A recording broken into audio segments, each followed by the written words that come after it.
There's been a lot of conversation about biomarkers and how we can use those. And biomarkers are very useful. They're measurements that are made on a person's body. They're not symptoms that somebody reports, but they're scientific quantitative measurements like blood pressure and so forth. If you have a biomarker for a particular disease that you can really believe in, and then you can start with a candidate drug and test it in people, you can find out very quickly whether or not the drug is affecting that biomarker. And that can really shorten the time of drug development and really help you discard candidates that actually aren't working the way you thought they were working.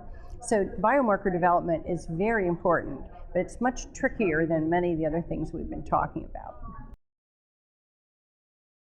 What we've seen in rare diseases is that the clinicians have come up with one measurement and they've stuck with it over the years. And that's because, they're used to it and they know how to measure it. However, it may not reflect all the domains of the disease, and you might not even be able to measure it in everyone who has the disease. The FDA is agnostic about these measures. We want measures that reflect that the patient feels better. Okay, and we want to believe that, or they can function better, or they live longer. Those are the kind of measurements we want. So we have to believe that whatever you're measuring actually translates into something good for the person.